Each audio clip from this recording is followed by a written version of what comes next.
Hello everyone, welcome to learning twist. तो यह है क्लास 9 सीबीएसई साइंस का chapter number 5 the fundamental unit of life. तो इस चैप्टर की जो है पार्ट्स जा चुके हैं चैनल पर। पार्ट 1, 2 और 3 जा चुका है इसका। ठीक है, तो चलिए आज हम इसका पार्ट 4 शुरू करते हैं। ठीक है, तो देख लेंगे। अगर आपको जो है अगर जानना है तो उसका जो लिंक है आपको डिस्क्रिप्शन बॉक्स में मिल जाएगा। तो चलिए आज हम इसका जो शुरू करते हैं गोल्जी एपेटाइटिस से शुरू करेंगे। बाकी के जो टॉपिक है इस वीडियो में ही कवर करेंगे। ठीक है, तो चलिए शुरू कर लेते हैं इसको। The Golgi apparatus first described by Camillo Golgi. ठीक है, तो गोल्जी apparatus जो है इसका फर्स्ट सबसे पहले डिस्क्राइब किसने किया था?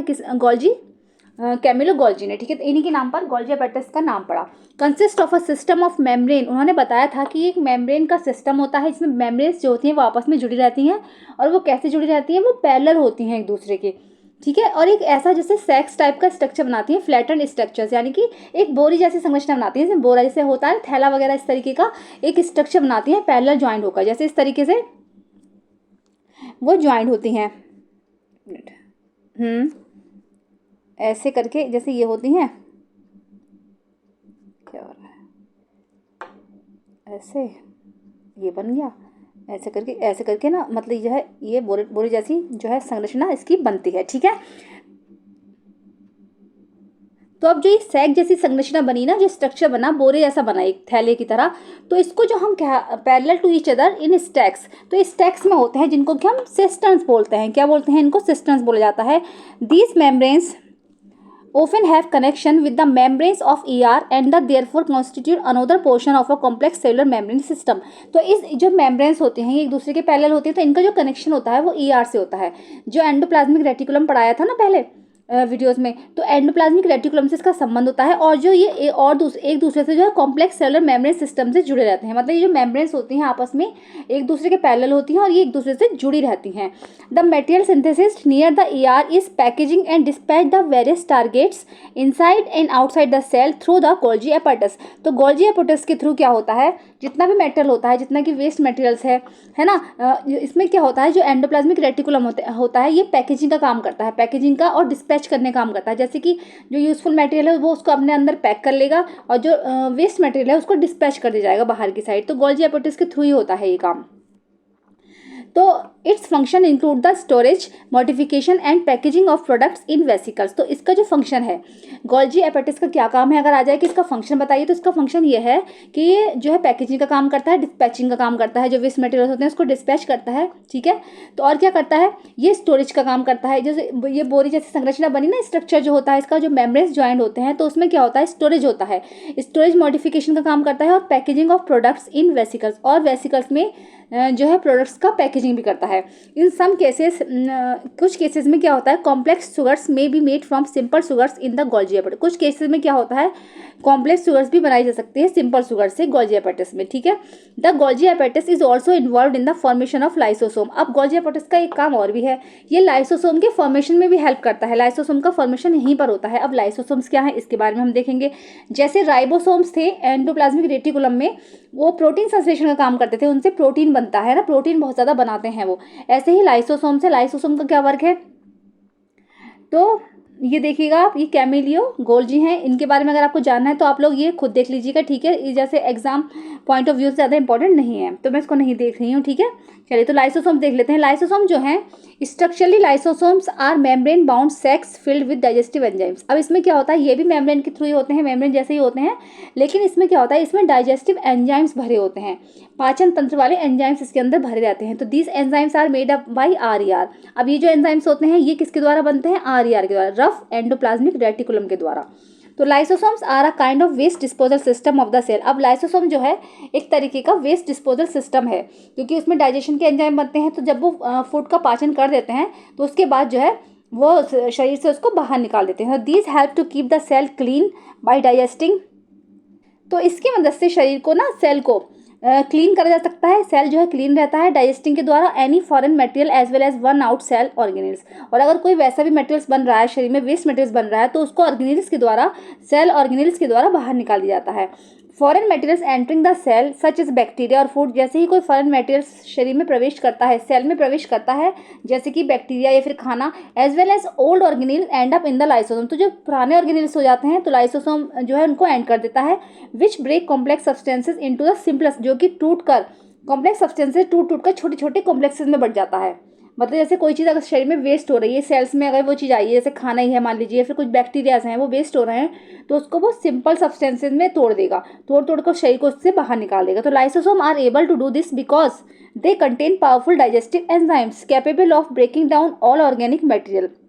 ये सब काम लाइसोसोम कर सकता है क्योंकि इसके अंदर क्या है, डाइजेस्टिव एंजाइम्स आते हैं, क्योंकि ये कैपेबल है उन चीज़ों को पाचन करने में, उनको डाइजेस्ट करने में, और जितने भी ऑर्गेनिक मटेरियल हैं उसको ब्रेक डाउन करने में, उसको तोड़ के वो शरीर से बाहर निकाल देता है।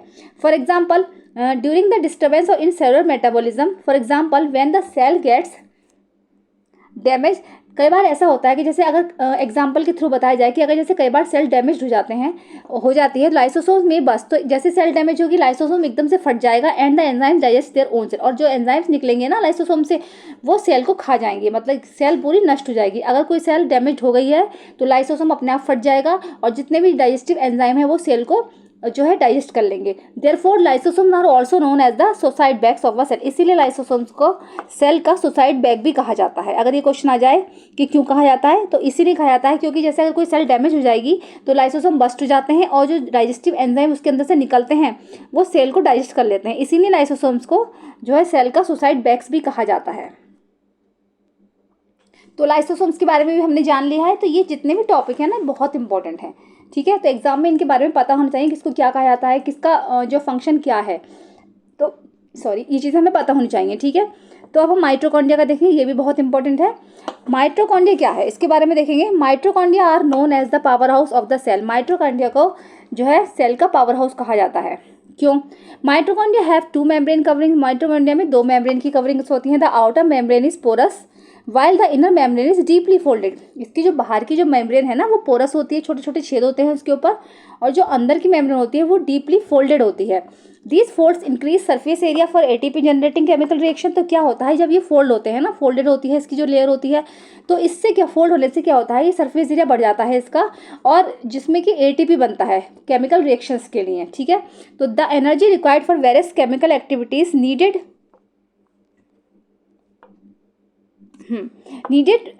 For life is release by mitochondria in the form of ATP. तो क्या होता है जिसमें जो है माइटोकॉन्ड्रिया में जो केमिकल एक्टिविटीज़ होती हैं हमारे सेल के अंदर, तो माइटोकॉन्ड्रिया से ही जो एटीपी निकलता है एटीपी के थ्रू होती हैं। तो एटीपी की फुल फॉर्म अगर आएगी तो एडिनोसिन ट्राईफॉस्फेट, ये रही एडिनोसिन ट्राईफॉस्फेट मॉलिक्यूल्स, तो इसके थ्रू ही जो है एनर्जी निकलती है सेल में, ठीक है। तो ATP is known as the energy currency of the cell, इसीलिए एटीपी को जो है सेल का एनर्जी करेंसी कहा जाता है। The body uses energy stored in ATP for making new chemical compounds and for mechanical work. तो अब जो बॉडी होती है ना ये एनर्जी को स्टोर कर लेती है जो एटीपी से निकलती है, और जो नए नए केमिकल कंपाउंड्स और मैकेनिकल वर्क करने के काम में आती है, तो एटीपी से ही एनर्जी निकलती है, ठीक है। तो mitochondria are strange organelles in the sense that they have their own DNA and ribosomes. Mitochondria जो है एक तरीके के स्ट्रेंज ऑर्गेनील्स हैं क्योंकि इनके अंदर खुद का डीएनए और खुद के राइबोसोम्स होते हैं। तो देयरफॉर अगर ये वाला क्वेश्चन भी एमसीक्यूज में आ जाए कि अपना खुद का डीएनए और राइबोसोम्स किसके होते हैं, तो वो माइटोकॉन्ड्रिया के होते हैं। तो therefore mitochondria are able to make some of their own protein, इसीलिए माइटोकॉन्ड्रिया जो है अपना खुद का प्रोटीन बनाने में एबल है, मतलब खुद का प्रोटीन वो बना सकती है क्योंकि उसके अंदर राइबोसोम्स अपना होता है और डीएनए भी उसके अंदर अपना होता है। और माइटोकॉन्ड्रिया को जो है एनर्जी का पावर हाउस कहा जाता है, ठीक है, सेल का पावर हाउस को कहा जाता है। तो इसमें होता क्या है, जैसे मान लीजिए हम खाना खा रहे हैं, हमने फूड खाया, ठीक है, तो खाने से हमें क्या हुआ, खाने से हमें मिली एनर्जी, फिर एनर्जी का जो हमने खाना लिया उस एनर्जी मिली हमें, उसका फिर डाइजेशन होगा, डाइजेशन हुआ हमारा कहाँ पर, स्मॉल इंटेस्टाइन में। स्मॉल इंटेस्टाइन में जो क्या होता है, जो खाना डाइजेस्ट होता है वहाँ पर क्या होते हैं, विली होते हैं। अगर आपने पढ़ा होगा डाइजेस्टिव सिस्टम तो उसमें विली होते हैं छोटे छोटे, उसकी मदद से जो खाना होता है वो एब्जॉर्ब किया जाता है। अब जब खाना जो एब्जॉर्ब किया गया है तो क्या होता है, फूड को वो सेल्स तक पहुंचाता है ना, सेल्स तक पहुंचाता है। उसके बाद क्या होता है, सेल्स से वो माइटोकॉन्ड्रिया में जाता है, उसके अंदर क्या होता है, उसके अंदर जो है ऑक्सीजन यूज़ करके वो क्या रिप्रोडक्शन करता है, ठीक है। उसके अंदर क्या होता है, सॉरी रेस्पिरेशन करता है, ऑक्सीजन यूज़ करके सांस लेते हैं ना, सांस रेस्पिरेशन सिस्टम बनता है तो रेस्पिरेशन करता है।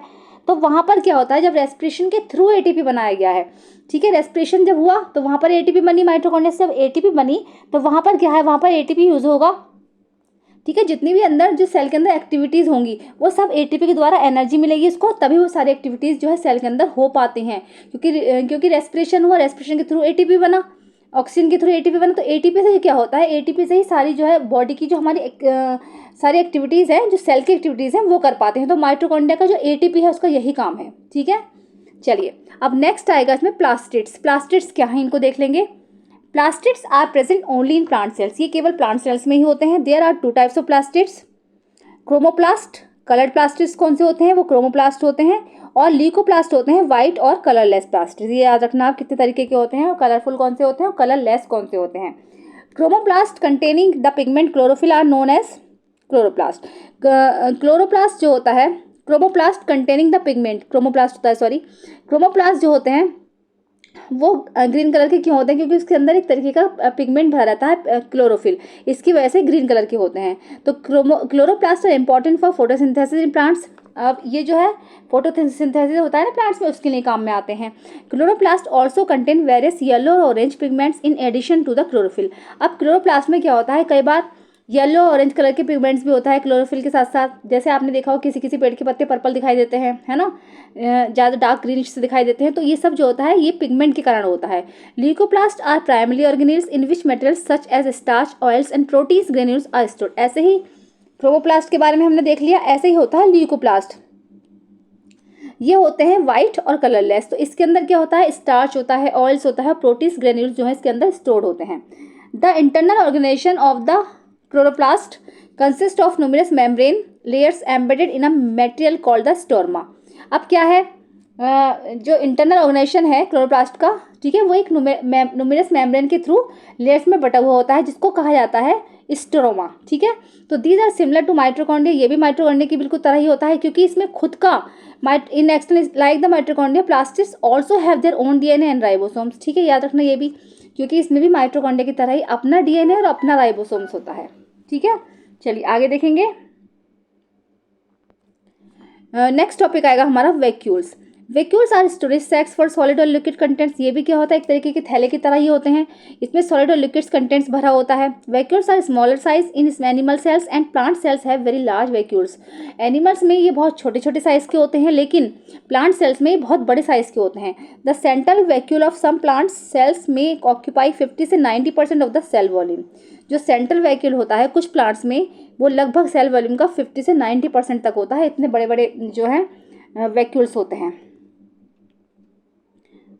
इन plant cells vacuoles are full of cell sap. Plant cell में जो ये वैक्यूल्स होते हैं पूरी तरीके से सेल सेप से भरे होते हैं, यानी एक तरीके का जूस होता है इसके अंदर।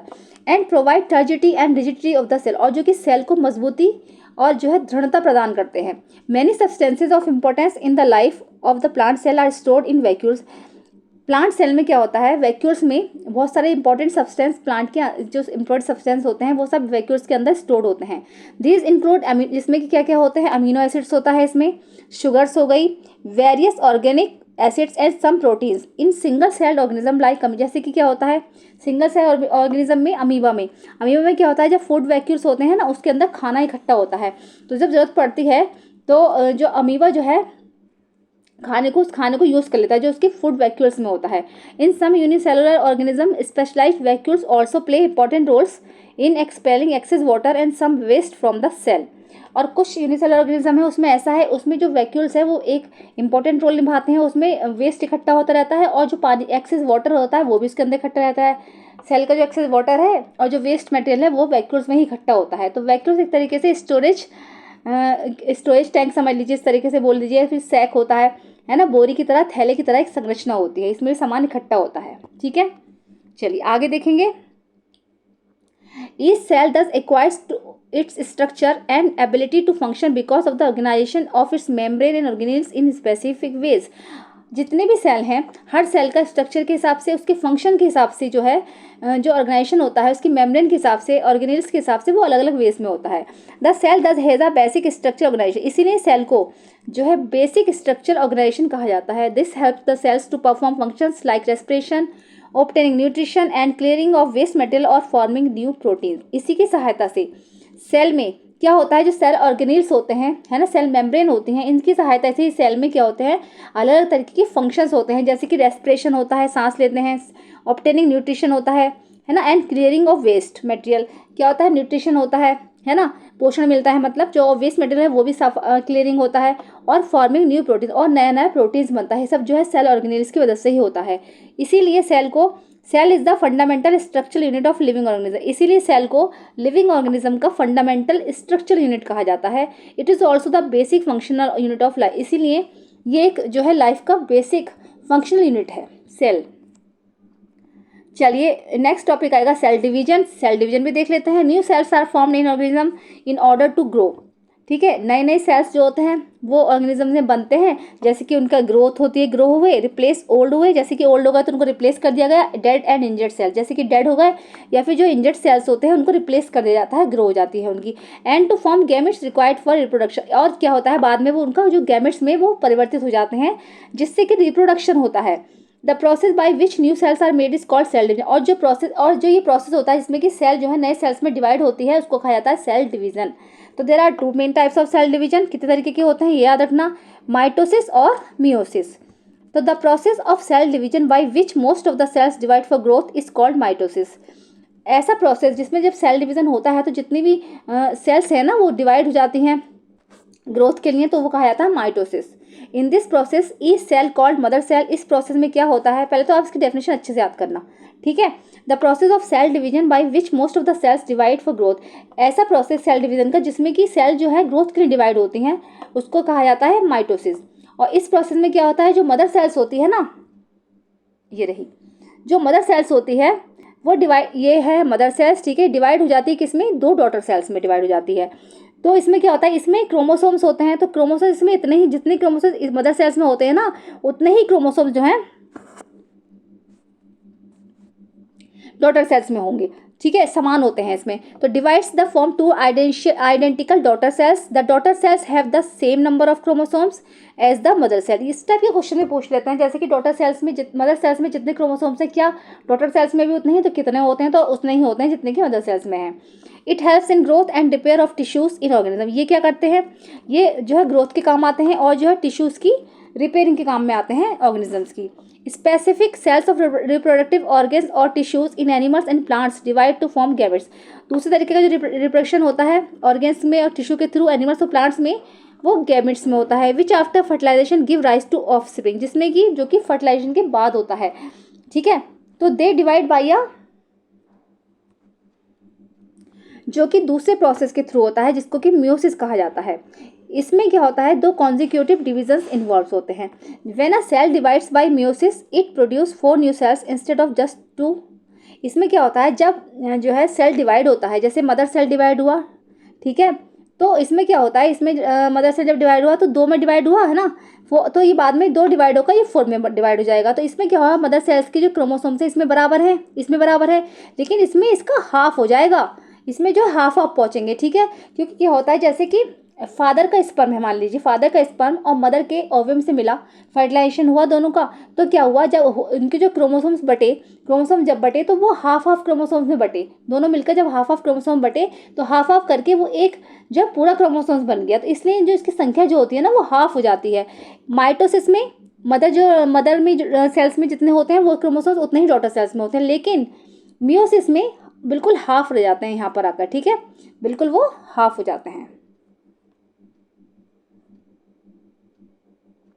So the new cells only have half the number of chromosomes than that of the mother cells. Can you think as to why the chromosomes number has reduced to half in daughter cells? ये सब मैं बता चुकी हूँ आपको, ठीक है, क्योंकि जो क्रोमोसोम्स की संख्या है वो बिल्कुल हाफ रह जाती है मियोसिस में, और माइटोसिस में उतने ही क्रोमोसोम्स रहते हैं जितने कि मदर सेल्स में होते हैं, ठीक है। अब ये जो आएगा व्हाट हैव यू लर्न, तो आपने क्या क्या इसमें लर्न किया, अगर आपको जानना है तो ये देख लीजिएगा, चैप्टर का एक तरीके से रिकैप है सारा, है ना, सब जो समझ में आएगा, जितना समझ में आया आप कर लीजिएगा इसको, ठीक है। तो चलिए चैप्टर तो आपका हो चुका है कंप्लीट, कैसा लगा है ज़रूर बताइए, अगर पसंद आया तो उसको लाइक करिए, चैनल पे फर्स्ट टाइम विजिट कर रहे हैं तो प्लीज़ सब्सक्राइब करिए, साथ में बेल आइकन पे प्रेस करिए। मिलते हैं नेक्स्ट वीडियो में, थैंक यू सो मच।